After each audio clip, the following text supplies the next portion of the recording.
Assalamualaikum warahmatullahi wabarakatuh. Sahabat sekalian, alhamdulillah kita berjumpa lagi.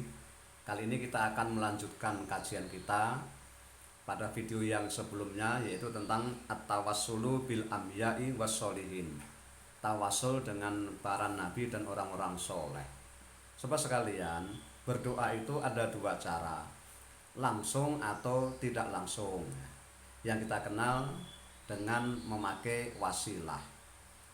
Pada video yang pertama kita sudah membahas tentang dibolehkannya secara syariat tentang tawasul dengan para nabi dan orang-orang soleh.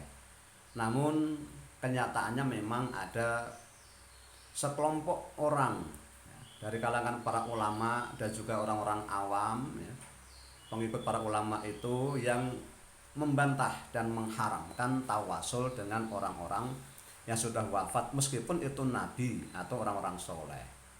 Bagi mereka, orang meninggal sudah tidak bisa apa-apa lagi, dan meminta melalui orang yang sudah meninggal itu dianggap syirik.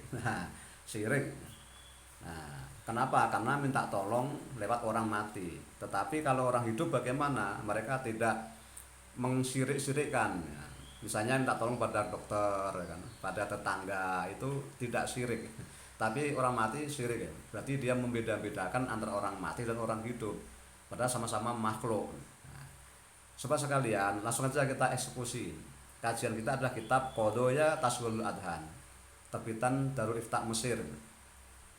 Amarallahu ta'ala ibadahul mu'minin bitaqarrub ilaihi bisatta anwa'it ta'at. Allah subhanahu wa ta'ala memerintahkan kepada hamba-hambanya yang beriman untuk taqarrub kepadanya dengan bermacam-macam bentuk ketaatan. Wa min a'dhamit ta'atil lati da'a ilaiha syar'us syarif huwa. Nah, yang termasuk ketaatan yang agung yang diseru oleh syariat yang mulia ini adalah at-tawassul bin nabi sallallahu alaihi wasallam fit du'a wa bil anbiya wa auliya illahi sholihin, yaitu tawasul dengan nabi dalam berdoa, nah, juga dengan para nabi dan wali-wali Allah yang soleh-soleh. Yaqulu subhanahu, Allah berfirman, ulaikal ladzina yad'una yabtaguna ila rabbihimul wasilata ayyuhum aqrabu wa yarjuna rahmatah wa yakhafuna adzabah inna adzaba rabbika kana mahdura. Al-Isra ayat 57. Ini sudah kita bahas pada video sebelumnya, sehingga tidak usah kita bahas lagi. Fa fi hadhil ayah yamdahullahu azza wa jalla haula'il mu'minina alladzina istajabu lillahi wa taqarrabu ilaihi bil wasilati fid du'a. Maka dalam ayat ini Allah memuji, Allah azza wa jalla memuji orang-orang mukmin yang menjadikan, yang menyambut, ya, seruan Allah, dan mereka bertakarrub kepadanya melalui wasilah dalam berdoa. Ini Allah memuji, ya. Allah memuji. Wa qad dhahabal ba'du ila hurmati tawassul bil anbiya wassolihin. Dan sebagian kelompok, ya, ada yang berpendapat haram, ya, haramnya tawasul dengan para nabi dan orang-orang soleh. Wa hakamu ala man tawassala bihim, dan mereka menghukumi siapa yang bertawasul dengan mereka, para nabi dan orang-orang soleh, bi annahu muqtadi'un au musyrikun. Mereka itu dihukumi ahli bid'ah, ya, orang yang mengerjakan bid'ah atau musyrik. Nah, itu. Jadi mereka yang bertawasul dengan para nabi dan orang-orang soleh yang sudah meninggal itu dihukumi bid'ah dan musyrik. Ini wastadallu ala dalika bima yati. Mereka berdalil dengan ayat-ayat berikut ini. 1. Mana buduhum illa liyuqarribuna ilallahi zulfa. Az-Zumar ayat 3. Mereka berpendapat bahwasanya ayat ini menyatakan, ya, kami tidak menyembah mereka berhala-berhala itu kecuali supaya mereka mendekatkan diri kita kepada Allah sedekat-dekatnya. Ini yang dalil pertama untuk mengharamkan atau membid'ahkan tawasulan tadi. Yang kedua, fala tad'u ma'allahi ahada. Nah, Ini Al-Jin ayat 18. Kemudian ayat yang lain lahu da'watul haqq walladzina yad'una min dunihi la yastasibuna lahum bisyai'. Ar-Ra'd ayat 14. Juga firman Allah laisa laka minal amri syai'un. Ali Imran ayat 128. Wa qala ta'ala qul la amliku li nafsi naf'an wa la dharra. Ini Al-A'raf ayat 188. Fahadhil ayat dalilun ala hormati tawasul. Menurut mereka ayat-ayat ini menjadi dalil haramnya tawasul. Nah, dan argumen kedua, an-naf'u wa dharu biyadillahi azza wa jalla wahda. Memberi manfaat dan mudarat itu semata-mata ya, merupakan hak Allah, di tangan Allah azza wa jalla. Argumen ketiga, at-tawasul wal istighosah bi ghairillah min af'alil musyrikin. Tawasul dan istighosah dengan selain Allah itu termasuk perbuatan orang-orang musyrik. Argumen keempat, at-tawasul bin Nabi sallallahu alaihi wasallam al-warid fi sunnati kana fi hayatihi wa laysa ba'da wafatihi. Tawasul dengan Nabi Muhammad sallallahu alaihi wasallam itu yang menurut riwayat dalam sunnah adalah ketika beliau masih hidup, bukan setelah wafatnya. Nah, ini bagaimana menjawab ini? Ya, yang pertama, ma ajma'at alaihil ummatu wattafaqat alaihi madzhabul a'immatil arba'ah. Jawazut tawassuli bin nabi sallallahu alaihi wasallam fi du'a wa bil anbiya'i wa auliya'illahi sholihin. Bal inna dzalika min adzamit taati ila Allah azza wa jalla.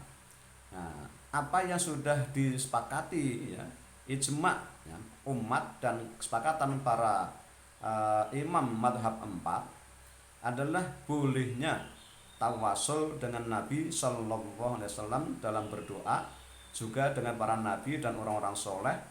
Nah, bahkan itu termasuk ketaatan yang agung kepada Allah azza wa jalla. Ini yang pertama. Yang kedua, la ahad yujadilu fi anal khaliq alal haqiqati huwa Allah azza wa jalla. Tak ada seorang pun yang mengingkari bahwasanya khaliq, pencipta, pada hakikatnya adalah Allah azza wa jalla. Lakin yajuzu ayyun sabal fi'lu ila ahadil makhluqina min babi annallaha qad ja'alahu sababan fi dzalika. Nah, tetapi boleh menisbatkan suatu perbuatan itu kepada salah satu makhluk ya. Ini termasuk bab bahwasanya Allah itu dari pintu ya, dari pintu bahwasanya Allah itu telah menjadikan sebab dalam hal itu. Jadi Allah pencipta dan menjadikan sebab untuk dilakukannya oleh seorang makhluk. Wa qad jaa fil Qur'anil Karim qauluhu ta'ala, ya sudah tercantum dalam Quran ya, firman Allah wallahu yahdi may yasha'u ila siratim mustaqim. Nah, dan Allah itu memberi petunjuk pada orang yang dikehendaki ke jalan yang lurus. Al-Baqarah 213. Juga firman Allah may yahdillahu fawal muhtad. Siapa yang Allah beri petunjuk maka dialah orang yang mendapat petunjuk. Al-Kahfi ayat 17. Wa ma'ahada faqad qala subhanahu. Dengan ini ya, bersama ini maka Allah telah berfirman wa innaka latahdi ila siratal mustaqim. Sungguh engkau benar-benar memberi petunjuk ke jalan yang lurus. Annal hidayata minallahi azza wa jalla walakinan nabiyya sallallahu alaihi wasallam kana sababan fi hidayatin nas. Hakikatnya adalah bahasanya hidayah memang dari Allah azza wa jalla, tetapi Nabi sallallahu alaihi wasallam merupakan sebab untuk hidayah kepada manusia. Nah, begitu. Jadi walaupun Allah sang pencipta, tapi manusia ini berperan sebagai sebab. Yang ketiga, ya, tuduhan mereka, ida'uhum bi anna tawassul bin Nabi sallallahu alaihi wasallam kana fi hayatihi wa laysa ba'da wafatihi. Ya, anggapan bahwasanya tawasul dengan Nabi sallallahu alaihi wasallam itu hanya boleh pada masa hidupnya, bukan setelah wafatnya. fihi tafriqatun bainal hayyi wal mutawaffa duna dalil. Itu mengandung pembeda-bedaan ya, antara yang hidup dan yang mati tanpa dalil. Nah, ka'annal hayya indahum yasihu ayyakuna syarikan lillah dunal mutawaffa. Seakan-akan mereka menganggap orang hidup itu boleh menjadi sekutu bagi Allah. Nah, sedangkan orang mati tidak boleh. Wa hadza batilun. Ini batil. Anggapan begini ini. Yang hidup boleh, yang mati tidak boleh. Itu berarti menganggap bahwasanya orang hidup boleh jadi sekutu. Kalau mati, orang mati tidak boleh. Ini anggapan yang batil. Karena baik mati maupun hidup itu makhluk Allah Subhanahu wa taala. Kemudian wa fil hadis, dan juga dalam hadis, anna a'ma atan nabiyya sallallahu alaihi wasallam, ada seorang yang tunanetra datang kepada Nabi sallallahu alaihi wasallam faqala, dan berkata, ya Rasulullah, ini usibatu fi basori. Ya Rasulullah, aku dapat musibah dalam penglihatanku. Fad'ullah li, maka berdoalah pada Allah untukku. Faqala Nabi sallallahu alaihi wasallam, maka beliau bersabda, tawaddu wa sholli rak'ataini summa qul. Wudulah dan sholatlah 2 rakaat, kemudian ucapkan, Allahumma inni as'aluka wa atawajjahu ilaika binabika Muhammad. Ya Muhammad, inni astasfi'u bik fi raddi basori. Allahumma syafi'in nabiyya fiyya. Waqala fa in kana laka hajatun famislu dzalik. Faradallahu ta'ala basarahu. Setelah baca doa dengan menyertakan Nabi ini, maka Allah kembalikan penglihatannya. Ini rawahun Nasa'i ya. Fal hadisu lam yukhassis jawaz tawassul bin Nabi sallallahu alaihi wasallam fi hayatihi faqat. Hadis itu tidak mengkhususkan bolehnya tawasul ketika Nabi sallallahu alaihi wasallam masih hidup saja, tidak. Balil amru am, tapi ini umum ya, mencakup ketika masih hidup ataupun setelah beliau wafat. Maka Allah juga berfirman, walau annahum idzallamu anfusahum ja'uka fastaghfirullaha wastaghfirlahumur rasul lawajadullah tawwabar rahimah. Nah, ini jelas sekali.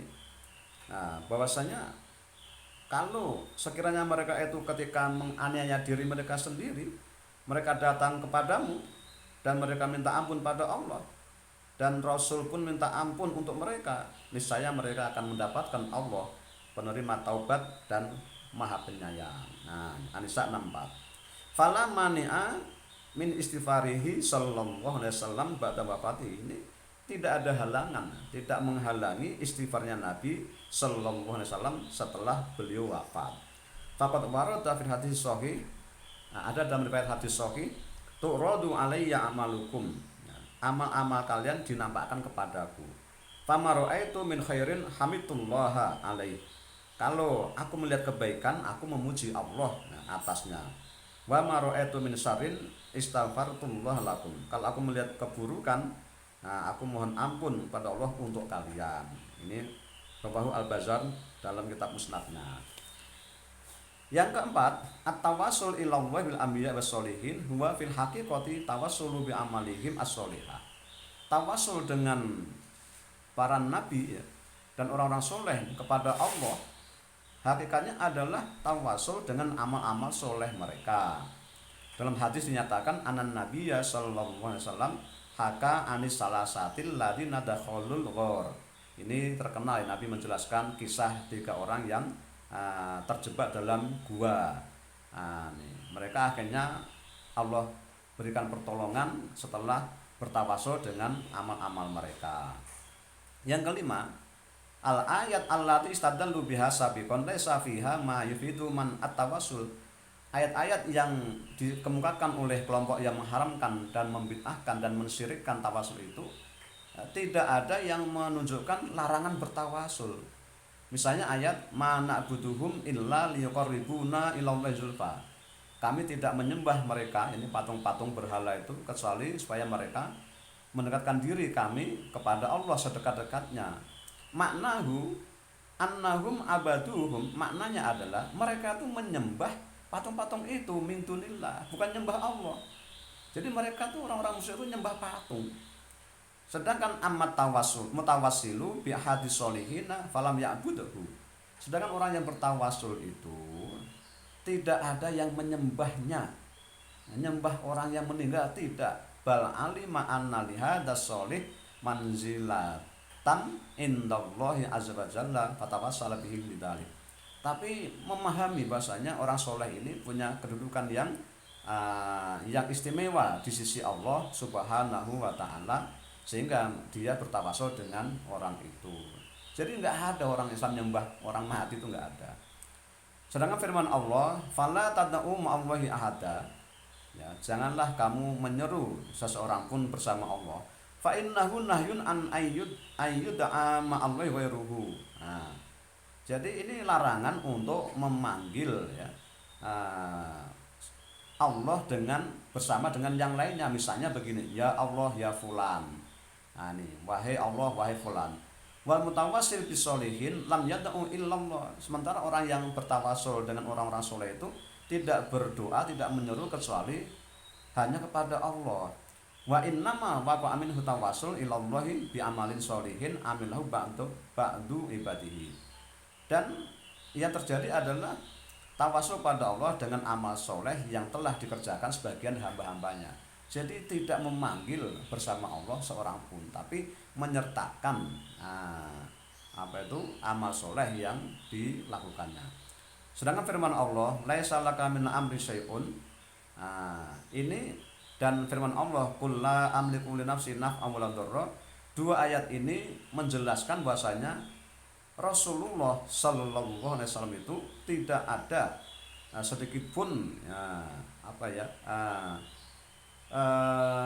menguasai, tidak menguasai urusan Allah sedikit pun, dan tidak memiliki kuasa untuk mendatangkan manfaat dan mudarat. Bagaimana akan menguasai yang lain? Begitu. Walaysa fihi man tawasul, dan bukan dalam rangka melarang tawasul ini. Ya, tawasul dengan Nabi tidak, atau dengan yang lainnya dari kalangan Nabi dan orang-orang para wali yang soleh, tidak. Jadi itu ayat itu tidak melarang orang bertawasul, hanya pernyataan bahwa Nabi itu tidak mempunyai daya apa-apa ya, untuk mendatangkan manfaat atau mudarat ya, kecuali dengan izin Allah. Hanya Allah ya, yang bisa mendatangkan manfaat dan mudarat. Yang keenam, inna tawasul bin Nabi Sallallahu Alaihi Wasallam huwa minal maqam mahmud. Tawasul dengan Nabi Sallallahu Alaihi Wasallam itu termasuk makom yang terpuji dan makom syafaat udma yang Allah berikan kepada nabinya Sallallahu Alaihi Wasallam. Faqad ja'a fil hadis, sudah ada dalam hadis, fayuqalu ya Muhammad, dikatakan oleh Allah, wahai Muhammad, irfa' ra'sak, angkatlah kepalamu, qul tusma, katakan akan didengar, sal tu'ta, mintalah akan diberi engkau, isfa' tusaffa, mintalah syafaat, engkau akan diberi syafaat. Ini menunjukkan kedudukan yang terpuji bagi Nabi Sallallahu Alaihi Wasallam.